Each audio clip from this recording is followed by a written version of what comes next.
2021 se terminant, on va revoir l'évolution de mes espèces et faire un bilan général de la chaîne. En fin de vidéo, on parlera des futurs projets pour l'année prochaine.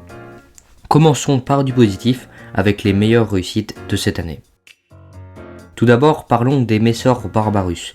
La période 2021 les ont vraiment poussés dans leur développement, passant de 70 ouvrières en octobre 2020 à presque 250 ici en début de diapause. Avec toutes les épreuves qu'elles ont passées, c'est vraiment pas mal.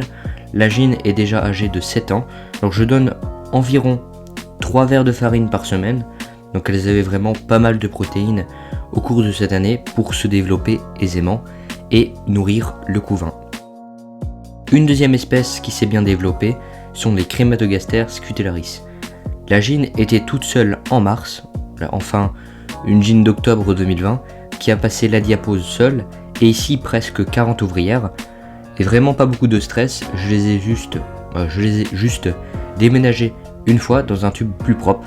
Pour comparer, la fourmi gauloise, il y a eu environ les premières ouvrières en même temps que moi, il y a eu un développement plus important sachant qu'il les a placées dans un nid en bois. Alors je pense aussi les mettre dans un petit nid en bois à la sortie de la diapause, sachant que cette espèce a tendance à vraiment bien aimer les nids en bois pour bien se développer. Elles sont aussi très friandes de toutes les sortes de petits insectes, donc des vers de farine, des blattes. Alors si vous en possédez, vous verrez sûrement qu'elles font un stock de nourriture. Alors ce qui me fascine vraiment avec cette espèce, ce sont leurs comportements. Elles ont la possibilité de soulever leur abdomen ou leur gastre, comme vous préférez, quand elles se sentent en danger, ou même de le secouer quand elles se nourrissent. C'est vraiment une caractéristique propre à cette espèce qui m'impressionne. En soi, la plupart de mes espèces sont bien développées convenablement. Après, j'ai eu quelques déceptions, mais avant ça, n'hésitez pas à me dire en commentaire quelles sont vos meilleures réussites et vos meilleurs développements. J'ai hâte de découvrir vos réponses. Alors, par exemple, il y a les Camponotus fetchenkoi qui stagnaient un peu pendant 5 mois. Elles sont mortes à petit feu malheureusement. Pourtant, j'avais testé plusieurs conditions et elles se nourrissaient convenablement. Après avoir réfléchi sur la cause de leur mort, j'ai établi plusieurs hypothèses. La première est que la gine n'est pas fécondée, mais celle-ci se supprime directement vu qu'elle avait un cocon avant qu'elle meure. Deuxièmement, celle-là la plus probable je pense, est que la gine a été soit pillée ou boostée, c'est-à-dire que le vendeur a ajouté des cocons pour aider la gine, ou que celui en Asie a pillé la fondation. Alors cela se produit assez fréquemment, on peut souvent voir des majors sur des petites colonies qui sont clairement des signes de pillage ou de boost. Ce qui est sûr, c'est que je retenterai l'espèce en 2022, je les aimais vraiment bien.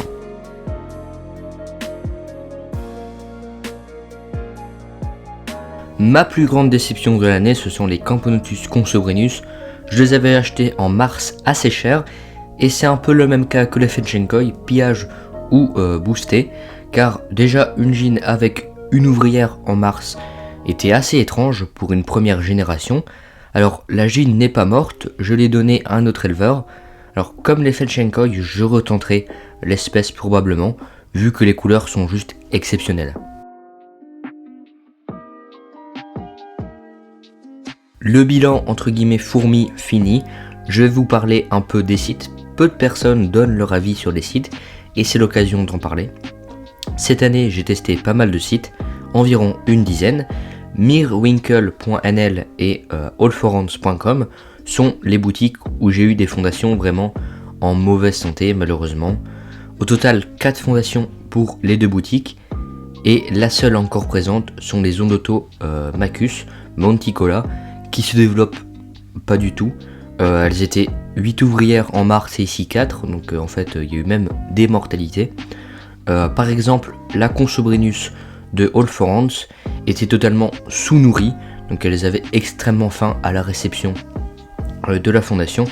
Il m'avait proposé une belle fondation et en arrivant chez lui pour la reprendre, il me donne une fondation avec une ouvrière et une gine blessée au même prix, ce qui m'a clairement refroidi. Alors je précise que c'est mon avis et mon expérience. J'espère totalement que vous avez eu des meilleures expériences avec ces sites pour vos fondations. Alors, pour ajouter une note positive à cela, j'ai vraiment adoré Hans Davy et Hans on Top. Ils sont très professionnels et les fondations se portent extrêmement bien, comme les Cambonotus albosparsus.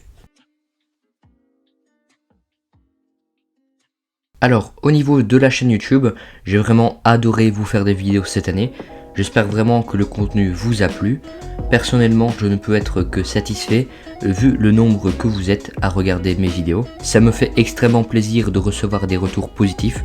On le dit beaucoup, mais n'hésitez pas à mettre un like et de vous abonner. Ça soutient vraiment la chaîne et ça prend 2 secondes. J'ai déjà pas mal d'idées de vidéos pour 2022. Je referai sûrement un live comme le premier qui vous avait vraiment plu. J'aimerais aussi pouvoir faire des vidéos avec d'autres éleveurs. On voit souvent nos élevages, mais on compare très rarement avec d'autres. Donc ça peut être vraiment intéressant à faire comme type de vidéo. À préciser que dans mes vidéos, je vous présente vraiment mes idées et je vous partage tout simplement l'avancée de chacune de mes espèces. Ce qui me fascine vraiment quand je filme avec juste une lentille macro, comme vous l'avez vu dans la précédente vidéo, vous pouvez directement vous plonger dans un monde totalement différent et je trouve ça juste dingue. Si vous avez envie d'un type précis de vidéo, dites-moi en commentaire. J'ai remarqué que j'ai souvent peu de commentaires sur certaines vidéos et en plus c'est vraiment essentiel pour la chaîne et pour moi d'avoir des retours. Ça permet d'améliorer certaines choses et même de discuter avec vous tout simplement.